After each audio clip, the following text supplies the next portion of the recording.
you are and what brings you to the space tonight. Go ahead.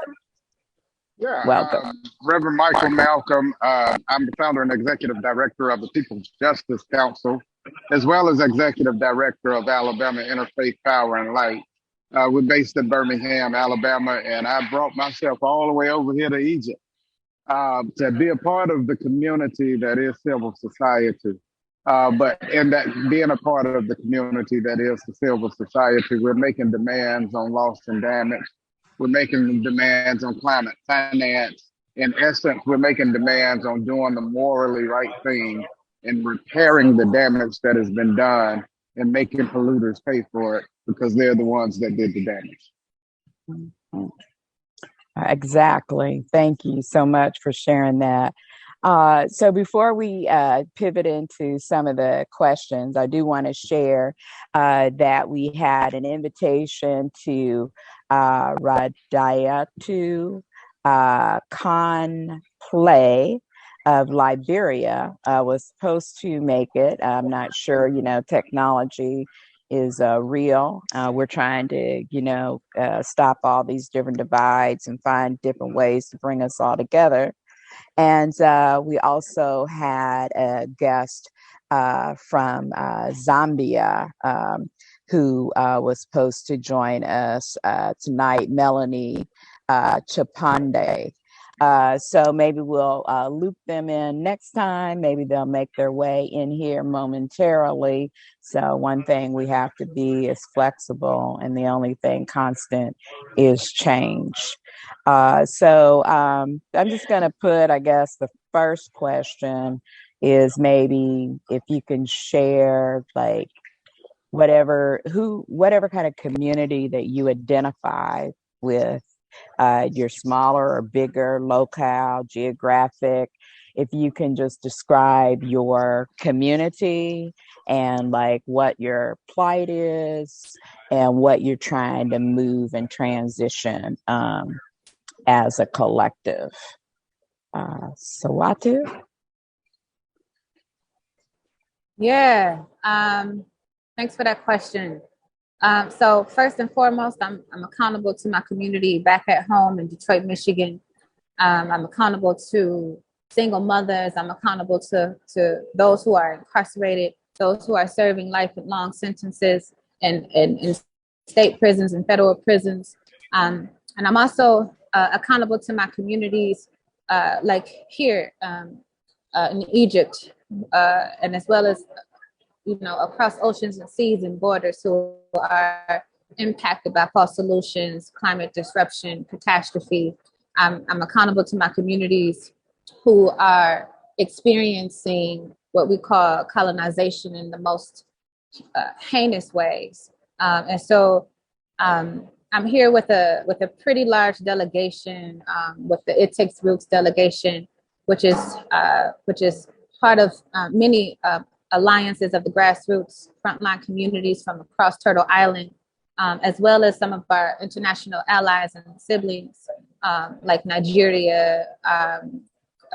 We have folks here from Chile. We have folks here from all over. And so I'm also here with Grassroots Global Justice Alliance. And we're here supporting and uplifting the framework in which we work and operate under, which is how do we build a feminist, anti-racist, regenerative economy. And in a way, you are. This is my second COP. I went to COP 2015,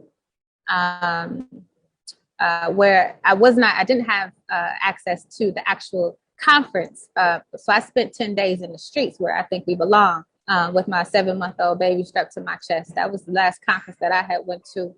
And there is where we had seen the first iterations of what we've been talking about and amplifying around human rights, where we've seen the human rights language being adopted into the COP space as a priority for the global South as well as the global North.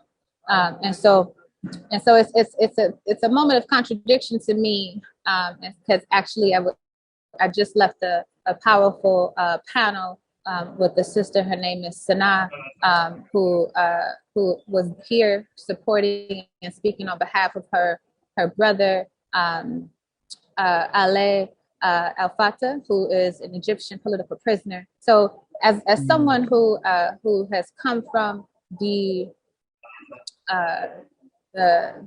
environmental justice and climate justice movement, I consider that movement to be the movement that has raised me, to be the movement that has groomed me as a political organizer, as well as, you know, how I found myself in prison inside, as some may call and refer to myself as someone being a political prisoner, a former political prisoner. And so, you know, the thing is that the more that we see our countries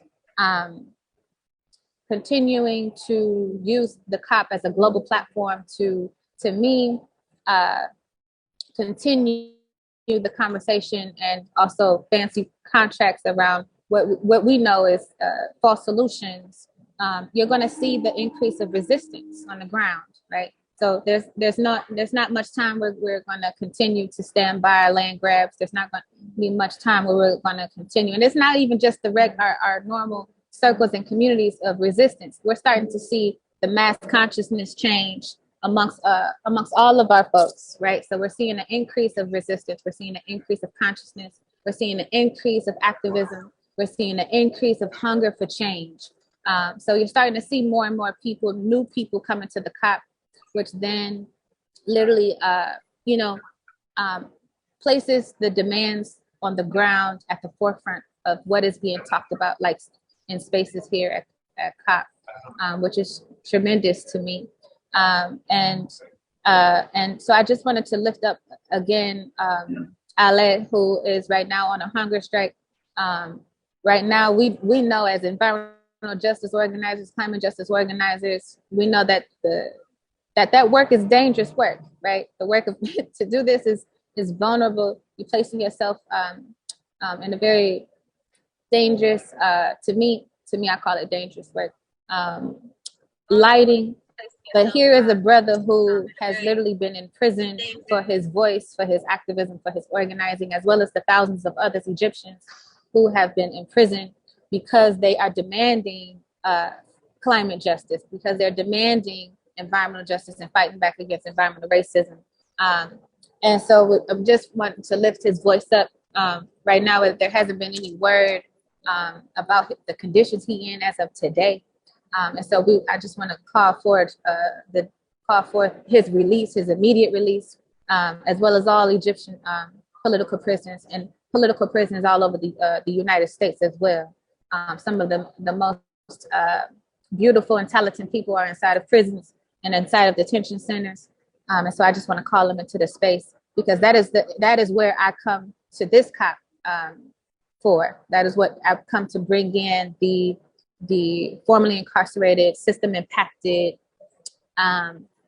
communities that are impacted by militarization, policing, poverty, pollution, because we understand that those are all forces that run the same forces that pollute us and impoverish us are the same ones that imprison us.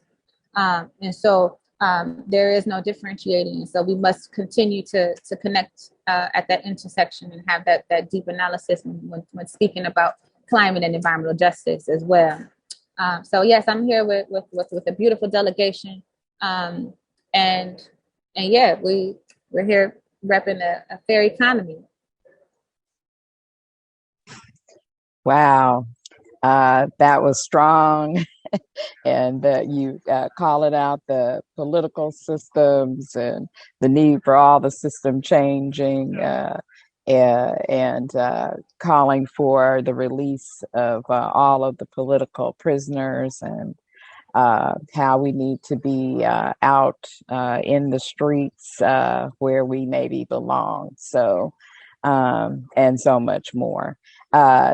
So Reverend Malcom, as you think about your community and, you know, what you all are up against, and what you're trying to transition, and anything else that you may want to comment on in regards to what Siwatu just shared. Yeah, I would like to start by saying that I'm a preacher. I'm a person of faith, and I'm of the Christian faith. And my model of Christ says that I am to look out for the least of these. So when asked who my community is, my community are the least and the left out, which often is those people like Brother Salah, who's right now engaged in a hunger strike. All those other political prisoners who are in hiding or being hid from society, and nobody knows what their conditions are. My community is those who are being polluted and experiencing toxic genocide right now. Those babies that go to bed hungry at night. Uh, and I don't put that in a specific geographical location because I believe that the least of these is a community within itself. And we are to care for that community. And it's my job as an ambassador for Christ and as a person, a black man who lives in this society, who knows the experiences of those who are considered the least of these, to take all of my skill set, take all of my everything, and put that, as my sister Siwatu just said, in the streets. And so I'm here to represent the least of these and to fight for the least of these. Oftentimes we go into negotiations, and those who experience the same life as the least of these aren't the ones sitting at the table. They are the ones that do harm to the least of these, and the least of these are often ignored. Well, we want to be able to bring the least of these in the room and speak truth in power. And that's my goal for being here. That's why I'm here. That's my objective. Again, loss and damage is a part of that. It is a huge part of that because loss and damage is tangible. When we start looking at how do we compensate for the losses that people have experienced and the damage that they've experienced due to the climate crisis, but we also know that climate justice is racial justice. We know that climate justice is gender justice. We know that climate justice is political justice. We know that climate justice is justice, period. And so bringing all of that into the room and bringing all of that to the table, we want to speak up for justice in these spaces to represent the least of these. Wow, thanks. Just to kind of piggyback on that, to put another question to you then, Reverend Malcom, is how do you see climate reparations, how that is related to loss and damage? And maybe for our audience, because we're hoping that we're talking to people back home that couldn't come, people in the islands, people everywhere may not even know what loss and damage is. Maybe you could just share a little bit of context around that. Yeah, thank you for that question. And because I'm not a scientist, nor an economist, nor a politician, a political analyst, I'm a preacher. And so it's my job to convey a message and to make it as plain as possible so that we can understand it. So I'm going to put this as plain as possible so that people can truly understand what loss and damage is. Loss is the things you can't get back. And that can be contributed to several different things. But in this particular arena, we're talking about the things that have been lost due to environmental justice, due to climate injustices, due to climate crisis and climate destruction that is happening. And damage are things that can be repaired, but you need money to do it. We need to be able to compensate people just as the insurance companies compensate us when we lose things. When you total your car, if you've got insurance, then they'll give you money so you can get another car. If your car is damaged, They'll give you money so that your car can be repaired. And that's all we're asking. Those who have done the least harm are experiencing the worst of the climate crisis. And what we're asking our government officials to do, as well as as well as industry to do, is pay up for the damage that has been done. Pay up for the losses that have been done.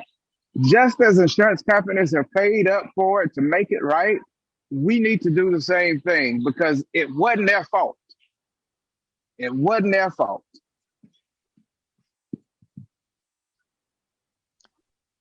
Thank you so much. And I'm hearing this drum beat, this beat for drum beat for justice, this constant beat. How we're going to be making this change. Siwatu, what say you as it relates to loss and damage and climate reparations? Yeah. So I'm thinking about my own community back at home in Detroit, right? So I'm talking to my folks. So I'm thinking about the communities who was impacted by the Flint water crisis, right? Everyone knows about the Flint water crisis and the thousands and thousands of people, particularly Black people, Black communities who were who literally have died, right?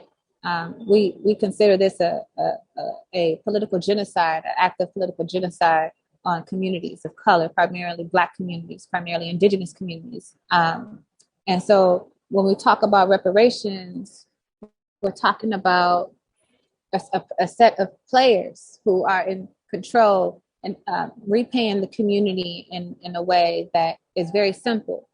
And so we can't really return the generations of torture that has been tortured over the many decades, but we can start to support, fund, and implement some of the strategies that have been on the ground from that frontline communities have been organizing around for many years now. And so I love the coining of of reparations, of climate reparations versus loss and damage. Loss and damage has been talked about in this space, but we're calling for climate reparations, which I really appreciate that naming. And so it is like Malcolm talked about, was that the communities who experience the greatest impact of climate and environmental racism are not the ones who are responsible for it. And so in this space, we're talking about the global North replaying the global South. But me as an organizer in Detroit, I'm talking about how do we hold Rick Snyder accountable? How do we hold Mayor Michael Duggan accountable for the lead poisoning of our children? How do we hold accountable for the 80,000 water shutoffs that are happening in our communities during a global pandemic? I'm thinking about the community in New Orleans, Cancer Alley, of the communities, the endless communities that have died from so many unknown types of cancers that have rampaged through their communities. I'm talking about the children who die of asthma every year. I'm talking about the women who bear miscarriages because of polluted air. I'm talking about the polluted land where we cannot grow our own food and feed ourselves and our families. These are, and I'm also talking about the contaminated water from Arizona from Black Mesa. I'm talking about all of our lands that have been sacrificed in the name of corporation and in the name of profit. And so how do you repay them? We can start to begin to, yes, compensate these communities, buy them out, right? We need to be what it looks like. It looks like healthcare. It looks like paying for people's healthcare. That means universal healthcare, right? For everyone, not just for some. It means for all people. It means reparations can also look like equitable wages for our communities, right? We struggling to get $15 on the ballot. We're talking about releasing people from prisons and detention centers, right? And actually working towards closing them and replacing them with restorative justice practices and hubs, right? So those are some of the strategies that are on the ground from my community, that the community that I'm accountable to, that you asked me about before at the beginning of this call. Those are the types of reparations that I believe we have been calling for. And they may sound, they may sound far-fetched for some, but these are very, very simple things that our governments can do. Not only the United States, but all governments. The Egyptian government, we can see this being done in Palestine. We can see this being done in Cuba. We see this being done in Nigeria. These are things that can be done with a democratic process, and it's not far-fetched. And also, these are also the values of abolition. I'm going to also bring that into the space. I'm also a student of abolition, and this is we've been scholaring this work for many years now. So that's what that looks like. Denise, I'd like to add on to that. With my remarks, I talked about climate, but please understand that this climate crisis is contributed to something. It didn't just happen by happenstance. We aren't where we are just because. We are here because of those smokestacks that sit in our communities. We are here because of the various fossil fuel or coal burning industries that sit in our communities. We're here because of the rail yards that are sitting in our communities. We're here because of all of these things that are man-made, that we don't own, but they sit in our communities. And here's the kicker: we're actually paying for them to be in our communities through subsidies. The first thing we got to do is stop the subsidizing and make them pay. That's the most important part. How do we do it? How do we make it happen? We've got to stop subsidies, and we've got to make polluters pay. If you're going to be in our communities, you need to be paying for it. And that way we can be able to leave those communities when we want them to leave those communities after they've extracted all of the resources out of those communities. We've got to shut them down from doing business the way that they've been doing business, but that is a governmental issue, and it's a local governmental issue. That's where we put in the work to our local officials. We want our money back. That's what reparations is. We want our money back. Thank you. Thank you. And, I'll just add in this space that I feel like you started out saying some things are just loss. And I just feel like there's some things that you can never give reparations for, the psychological trauma, the mental trauma, the shortening of one's mortality in life, that one's quality of life being hindered, children not being able to play in a space that doesn't have a smokestack right by its playground or right by its faith-based institutions.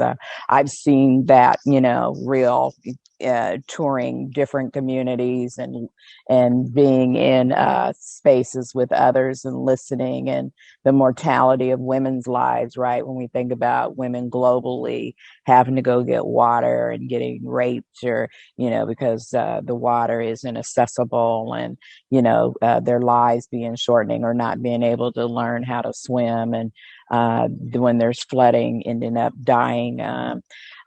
So there's some loss that we can never get enough reparations for. it is just a loss. So I know we've been talking a lot about, race and injustice and climate injustice, but you may have heard that there's a resolution that's being put forth that's around race, racism, and climate reparations.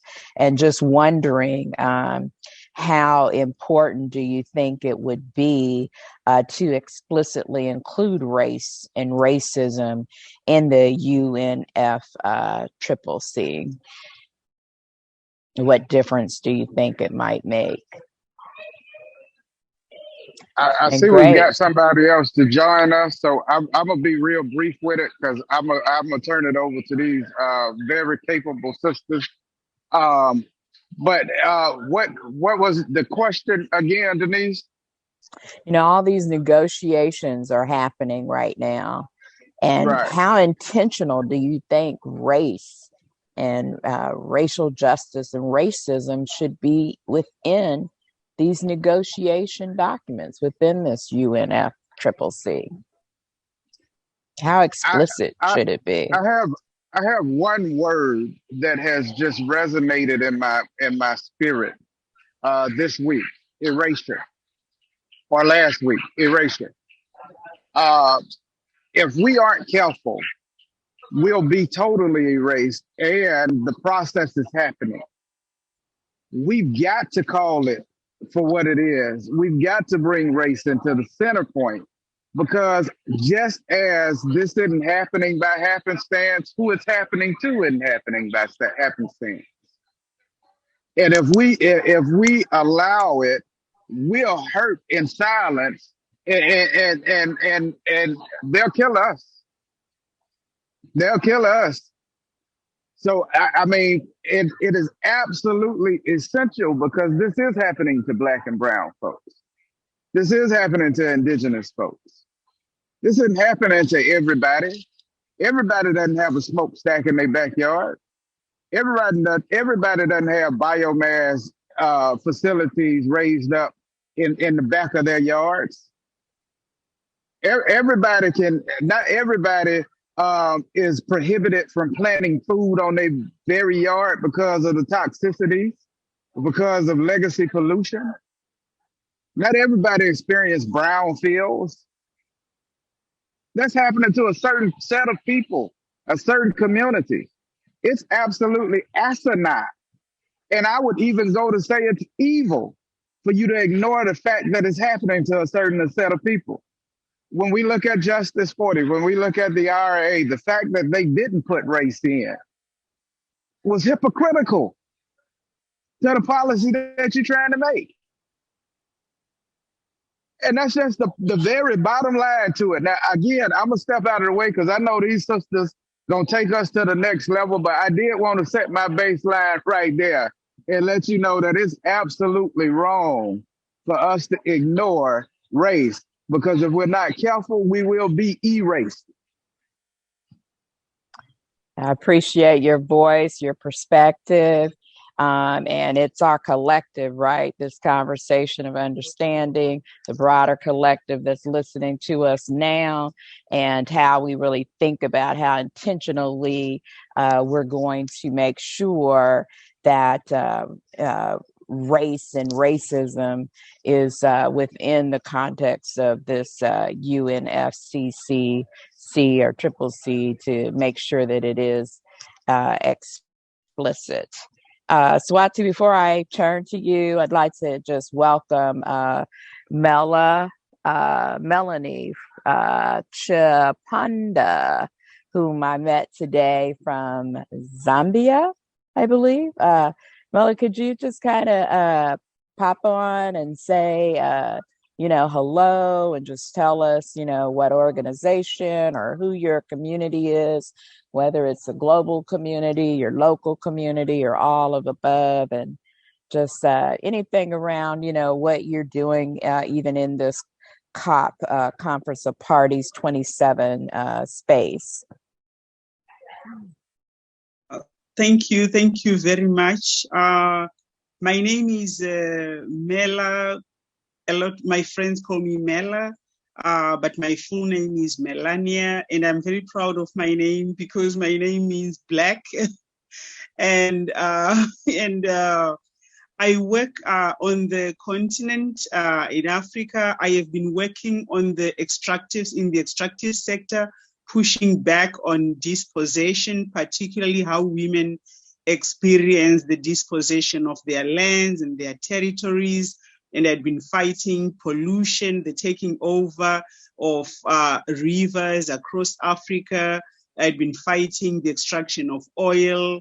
And I have also been, I'm an activist, but at the same time, I'm also from the academia. I'm also an educator, but I prefer using popular education as a way of making sure that education is accessible to everyone. I also do participatory action research because I believe research should be owned by the people who are affected by the research. And so my work within the climate justice movement across Africa is I'm working in a number of countries, and I'm the gender and climate justice advisor for Femnet, which is a women's network across 50 African countries. But as well, I also do some work with the Bernstein Institute at the University of New York, where I work with some very powerful activists under the Jailhouse Initiative. So I'm very happy to be here. So this is quite a mouthful, but I'm very happy to be here and connecting with all of you. Thank you so much for making time and hopping on to this global Afro beat. We're going to turn it back to Siwatu to kind of answer the question we had around, should we be explicit when it comes to race and racism in the UNFCCC? Right. Well, for sure, right? Absolutely. It should be, and I feel like we're moving towards that, right? This very meeting and this gathering right here is calling forth for that. All of the political spaces that I've been part of has been calling for that. I know that this system needs a no person's person, right? This system needs a no person's person to thrive, right? And so often that no person has been Black communities. I'm going to singly talk about Black communities because I'm grateful for the resistance of Black communities that have been the blueprint for many other communities, even globally, to make sure that they have had their voices and spaces and demands and strategies been heard across the globe, and as well as here at COP. And so I think that when we talk about race, and if we're talking about the impact of racism in all of its forms and manifestations, then you have to me, particularly highlight and uplift the Black community. And I'm talking about the Black African migrant community. I'm talking about the Black communities that's on Turtle Island. I'm talking about the Black communities, the Aboriginals. I'm talking about the Black communities globally. And so I think that when I think about it and I observe the evolution of the Conference of Parties, I'm actually hopeful that that's where we're headed. Last year in Glasgow, we saw the demands of the very communities that we're talking about that spoke about how militarization impacted their communities and policing. And so you saw that being talked about for the first time, how the United States government, the government from the country that I am from, have to be really careful about naming names, but about how the the military is the #1 polluter in this, on all of our lands, right? And so, you know, we heard that for the first time, even also mentioned by AOC last year in Glasgow. And so those are the doings of when we prioritize communities that have been directly impacted by the policies and laws that we're talking about right here at COP. And so when you talk about that, again, you're talking about the Black communities. And so racism being brought into this space must happen, and it is happening. I imagine that at the next COP, which is what, in Dubai? Is it in Dubai, y'all? Anyone know? I think it is. Yes, the next COP being in Dubai, right? I imagine that at the next COP that all of us are going to continue to organize and amplify that race be brought into the space. And actually, I'm going to call for an action that we continue to meet and gather and make sure that happens. Just like human rights has been something for the 2015 that we're starting to see, talked about more strongly, as well as demilitarization talked about being talked about more strongly in this space, and as well as racism and race being brought into the space. So in the timeline of evolution of the Conference of Parties, I'm expecting that to be on the forefront. Thank you, Siwatu. And looks like Reverend Malcom has to leave us here. Do you want to give us any quick parting words? And then we're going to loop back to Mela to respond to Siwatu and so forth. Again, Denise, thank you so very much for this invitation. Thank you to Jackie Patterson and the Shirley Chisholm Project for providing this space and platform. Thank you to Sister Siwatu. It was great to meet you, and I definitely look forward to working with such a bright star. And Ms. Mela, I wish I could stay on and be with you even further, but I got a feeling that police brutality is real here, and I better leave this building before it happened to me.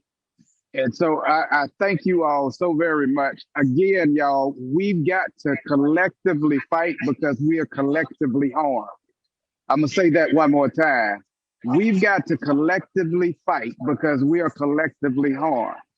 They say the third time the charm. I'm a preacher and I got my collar on today, so I'm going to say it one more time. We've got to collectively, together, fight because together, we are harmed. And I don't just mean that racially. I mean that as a species, as a humanity, as God's creation. We've got to fight collectively for all that God created because it's being collectively harmed by those that God created. Peace and blessings, y'all. Love, peace, and light. Thank you. Peace and love and light. Thank you for joining the Global Afrobeat. And beating your drum. Thank you. Now we're going to turn it to Mela because this movement has to continue, and we weave in and out with each other, and one can pick up the water where the other one held the water, drop the water, what have you, but we got to keep moving. And Mela, we were just talking about whether or not race and racism should be explicit in the UNFCCC, and I guess you heard some of what Siwatu said. So if you want to comment on some of what she said, and then definitely dive into your own perspectives. Thank you. Thank you very much. For me, racism is the biggest violence on Black people. I have heard some people say, people of color, but usually here it's Black people. And I think this kind of violence is the violence that is so normalized that shouldn't be spoken about. And this is the reason why it should form part of the injustice, because we cannot say we are fighting climate justice. We are fighting for climate justice. And then when we talk about how the vulnerabilities that people face, they intersect, then we leave out the issue of race. And I believe that even the failure to acknowledge the injustice that has happened to Black people across the world, just the failure to acknowledge that, for me, is also violence and racism. And I only last year that the High Commission on Human Rights mentioned the issue of colonialism. That was the nearest where I have heard about the issue of race coming into the discussion on climate change. That was the nearest. But it was not mentioned that, you know, colonialism came with racist ideologies, and how the bodies of African people have been the struggle. For me, my body is where the struggle begins. And so when we talk about, and it's not only in the US or in Europe, by the way, when we had the cyclone in 2019, we faced one of the biggest cyclones in the southern hemisphere. It affected Zimbabwe, my country, and it also affected Mozambique and parts of Madagascar and Malawi. And the way that Black people died, in Zimbabwe, we lost more than 1,000 people in one night. The bodies that were counted, there were more than 600 people. And let me just say, these are the bodies of Black people who are living in villages. And nearby, we have commercial farms which are owned by white people. None of the white people died. They had testimonies of how they informed each other, how they managed to get, you know, their private jets to get out and also use all the technologies around them to get out. They had the testimonies, and a whole village was wiped out. And for me, this is violence which is so glaring, but which the whole world is ignoring, just to question how so many indigenous people, Black people in Zimbabwe and Mozambique, a total of 3,000 when we combine the two countries, people died. People died because they are poor, and they are poor not because they were born poor, but because their land has been appropriated from them during the colonial administration. And then now there is the perpetuation of that injustice that currently, when we talk about the issue of land, in Zimbabwe, as a country, is under economic sanctions. They call it is because the government is abusing its citizens. I don't believe that my country is abusing its citizens more than the US abuses Black people. It is the most policed country in the whole world, the US. Looking at the statistics, it is the most jailed country. And then when we talk about the issue of how Africa is disproportionately, and even looking at, I went to New Orleans, I had the opportunity of going to New Orleans, how the Black community is still homeless more than 10 years after the Hurricane Katrina. People are still homeless. So for me, that is the biggest violence, the biggest injustice that needs to be called out. So we cannot have, we all talk about, you know, Africa, we talk about Afro-Descendants, but we are not, I feel we are supposed to just say it. It should be on the agenda. It should be on the agenda that Black people, wherever they are droughts, they are not going to get food. Wherever there are hurricanes, wherever there are typhoons, cyclones, we are not going to get aid. We're not going to get food. We're going to die in our numbers. And that should be on the agenda. I believe that should be on the agenda. Why the developed countries, they don't want to pay climate reparations? I believe it is because they are privileged to have exploited continents to their own advantage. They are privileged to have appropriated the labor of Black people, of Afro-Descendants, and build their economies and build, while the lives of the Black people, people of color, Afro-Descendants in the US is still pathetic. And so we cannot talk about climate justice without talking about race justice. I believe it should be on the agenda. It should be an item on the agenda, like when we discuss adaptation, let us talk about race. I believe we should. I know I have quite a mouthful because I still carry the trauma of what happened in my country in 2019. And it actually happened in my village where I was born. And having lost so many people that I knew, that for me is also part of what is really driving me and making me so angry about how a particular group of people can perish while a particular group is coming up with testimonies of how they survived and how people should always have information about these things. And I'm looking at poverty being like violence on my people and on Black people, because that is what led us to die in our numbers. Thank you. Yes, thank you so much. I'm so sorry for such the magnitude of loss. What comes up for me is that, I mean, you've said it already, but just so how, to me, intentional the systemic oppression is, this extension of violence from my frame as a probably a descendant of someone from the continent of Africa brought over the transatlantic, the Middle Passage, and brought into this country and being in the United States, being enslaved.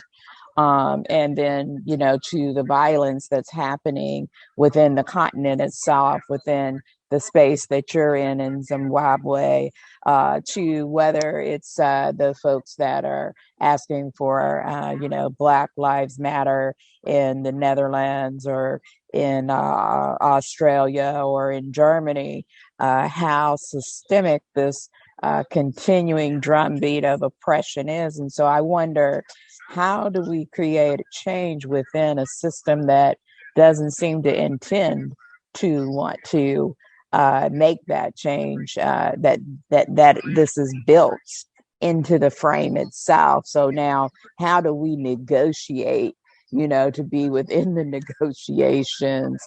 How do we, you know, what are the different ways? You have lifted up that, you know, we have the Global Afro-Descendent Climate Justice Collaborative, which PACJA is a partner, Pan-African Climate Justice, the Chisholm Legacy Project, and many others on this resolution around race, racism, and climate reparations as some way to influence, you know, this UNFCCC. But I do wonder, and like you said, the IPCC just mentioned the colonialism just last year. And we need like more rapid, you know, change, more rapid things to make sure that our people aren't like this form of genocide to our people. So, right, what can we be doing to really ramp up more intentional change on what seems to be kind of outright war or on our people? And we have about 6 minutes, so if you would want to just comment a little further around that frame, and then we'll maybe take a question from the live stream. Mela. I believe in movements. I believe, just as, you know, the Pan-African leaders that were before us, how they organize themselves with the people in the diaspora, how people like Kwame Nkrumah, like Malcolm X, and all the comrades that were in the diaspora, they organize themselves across continents. And I'm always saying that, isn't it amazing that they managed to fight the liberation of the African people, even without internet? But there was a lot of collaboration, a lot of love and care that was put in the liberation movement through that kind of collaboration, and the liberation movements being supported, even giving each other the kind of support where the resources are really scarce, and they are fighting very powerful institutions and powerful countries, but they managed. I still believe that the climate movement should be a movement that should be organized just in one way or the other, the same way that people used to organize across continents, across borders, and giving each other support and solidarity, and putting pressure on the UNFCCC spaces to have race on the agenda. That I believe in movements and popular power, popular movements of the people. Thank you so much for that. And the question we have in the chat, and I can go ahead and respond if you want to make any comments on it, alludes to, I think, like some of the genocide around lead poisoning and mercury poisoning. I know here in the United States, you know, we have lead in our pipelines, and it's impacting our children's brains or in their soil, which goes into their homes and impacts their breathing and their whole way of being. And then all of a sudden, you know, their IQs are, you know, impacted, and it's never to be re-salvaged again. Can you speak to that? You know, do you see that in Zimbabwe? You know, the poisoning of the water system, soil systems, and so forth? Actually, yes. And those crimes are committed by transnational corporations. They are everywhere. And we have companies which are very notorious for that. And I feel that this is a genocide by powerful corporations.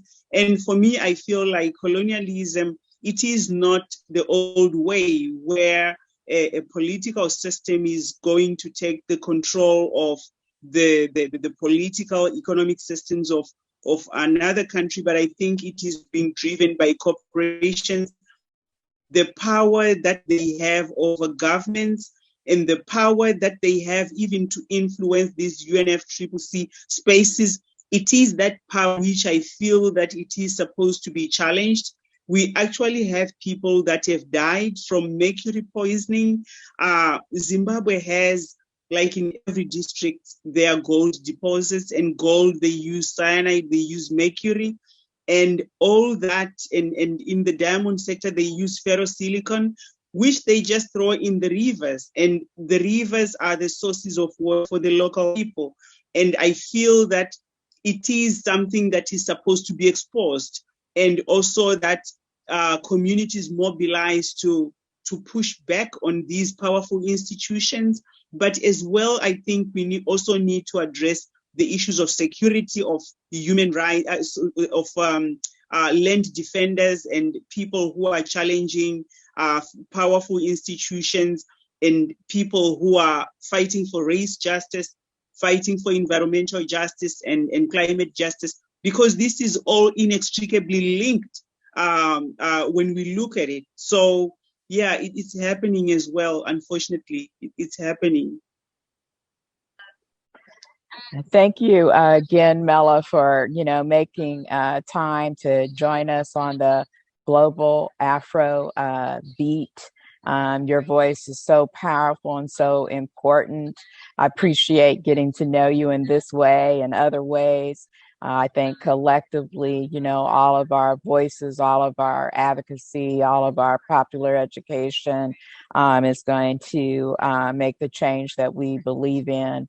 And I just want to put in a quick commentary that, the Chisholm Legacy Project mission is around supporting Black frontline communities in helping them to advocate, giving them resources and tools so that this political change, this change to our communities, this stopping of this intentional genocide to our people, giving us the tools to fight back.